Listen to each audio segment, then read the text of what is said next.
करो, हम तुम्हारे साथ हैं। शोभाराम की टेम्पू हाई है, शोभाराम हमारा भाई है। क्यों पड़े हो चक्कर में, कोई नहीं है टक्कर में।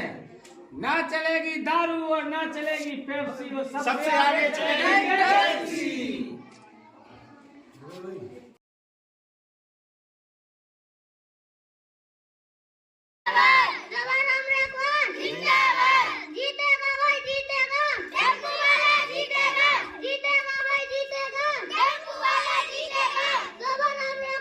जिंदाबाद जिंदाबाद जीतेगा भाई जीतेगा, शोभाराम जीतेगा जीतेगा भाई जीतेगा, शोभाराम जीतेगा शोभाराम रखवाल जिंदाबाद शोभाराम रखवाल जिंदाबाद। क्यों पड़े हो चक्कर में, कोई नहीं है टक्कर में। क्यों पड़े हो चक्कर में, कोई नहीं है टक्कर में। क्यों पड़े हो चक्कर में, कोई नहीं है टक्कर में। ना चलेगी दारू और ना चलेगी पेप्सी, और सबसे आगे चलेगी रेखवा समाज की टैक्सी। ना चलेगी दारू और ना चलेगी पेप्सी, सबसे आगे चलेगी रेखवा समाज की टैक्सी। बहुत अच्छा, बहुत अच्छा। बोल। निवेदन है कि इतनी कीमत है, आप देखिए बैंक में कितना पैसा होता है ना बहुत, लेकिन वहां संतरी कितना होता बैंक रक्षा करने के लिए।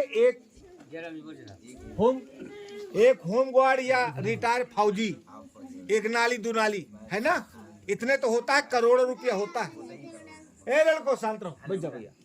और जिस दिन वोटिंग होती है 17 तारीख को, देख लेना, एक दिन पहले मिलिट्री फोर्स, चित्ते वाली पुलिस, नागालैंड की पुलिस, यहाँ की पुलिस बिल्कुल AK-56 AK-47 बंदूक लेके आती है। क्यों? यहाँ क्या रखा है? कौन सा धन रखा है कि कोई लूट जाएगा? क्या है यहाँ पर? कोई कुछ है क्या? केवल क्या है, उस दिन वोट पड़नी है, वो वोट से राजा बनता है, और उस वोट को कोई लूट न ले जाए, इसलिए उतनी फोर्स रहती है। इसका मतलब हुआ ना कि उस रुपए से इस वोट की कीमत ज्यादा है कि नहीं? तो ये वोट इतनी कीमती है जिसका कोई कीमत नहीं है, इस वोट से राजा बनता है। जो इसको वोट की कीमत समझ गया, उस समाज का उद्धार हो गया। उस समाज के लोग SP, कलेक्टर, DM, चपरासी और हर जगह छा गए। उनके हर जगह पट्टे हो गए, उनको नौकरियां मिल गई, उनके व्यापार हो गए। और जिस समाज ने नहीं देखा और पैसे में, दारू में, मुर्गा में, साड़ी में और एक एक ब्लाउज में अपना वोट बेच दिया, वो समाज आज सड़ रही है। इसलिए समय कम है, मेरा आप लोगों से निवेदन है कि दो चीजें हैं। एक तो ये है कि हम मजबूती से लड़े, और चाहे जो कुछ हो जाए, अपना जिस दिन विधायक बना लेंगे, जो आपको आंख दिखाते हैं वो कुछ नहीं करेंगे। तो अगर आप मजबूती से दे सकते हैं दीजिए, अगर नहीं, हम नहीं कहते कि आप लड़ाई लड़ो। भाई आप कमजोर है, सामंतशाही है, उससे कहो हाँ बाबू साहब। लेकिन हम आज तक वोट देते आए, लेकिन हमारा कोई उद्धार नहीं हुआ साथियों। आज भी हम उसी तरह से 75 साल पहले भी जो हमारी आर्थिक स्थिति थी वही आज है। कोई सुधार नहीं हुआ, किसी को कोई सरकारी नौकरी नहीं मिली, ना कोई सरकारी योजनाओं का लाभ मिला। प्यारे बच्चों, आज आप लोग जो शिक्षा ग्रहण कर रहे हैं, इस शिक्षा से कुछ होने वाला नहीं है। असली शिक्षा होती है इंग्लिश मीडियम की, जिससे सरकारी नौकरी लगती है, बड़े बड़े अधिकारी बनते हैं। मैं पूछना चाहता हूँ, यहाँ पे इंग्लिश मीडियम में कितने बच्चे पढ़ते हैं? इंग्लिश मीडियम में केवल इंग्लिश पढ़ाई जाती हो, केवल इंग्लिश पढ़ाई जाती हो। तो बात यह है कि उसमें पैसा खर्च होता है बहुत सारा, और हम देखते हैं जहाँ फ्री में कुछ मिल जाए, खाने पीने को, कपड़ा, ड्रेस।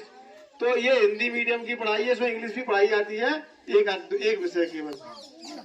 हो या नेता हो, उनके बच्चे बड़े बड़े स्कूलों में पढ़ते हैं इंग्लिश मीडियम में, उन्हें बस लेने आती है, बहुत बड़े बड़े स्कूलों में पढ़ते हैं, महंगे में, विदेशों में पढ़ने जाते हैं। तो शिक्षा पे सभी का अधिकार होना चाहिए, ऐसा नहीं है। इसलिए साथियों, ये व्यवस्था कौन सुधारेगा?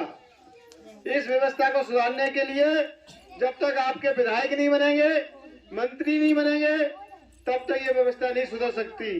जब हमारा बच्चा जब पढ़ जाता है और नौकरी देने के लिए जब वो इंटरव्यू में जाता है तो उसे फेल कर दिया जाता है, क्योंकि आपकी शिक्षा और एक इंग्लिश मीडियम के बच्चे की शिक्षा में बहुत बड़ा अंतर होता है। तो इस व्यवस्था को अगर सुधारना है तो आपको शोभाराम रैकवार जी को वोट देना पड़ेगा और उन्हें चुनाव जिताना पड़ेगा साथियों, क्योंकि हमने आज तक देख लिया 75 सालों में, चाहे भारतीय जनता पार्टी रही हो या कांग्रेस पार्टी रही हो, लेकिन किसी ने हम लोगों की कोई सुनवाई नहीं की साथियों। सब आते हैं, वोट लेके चले जाते हैं।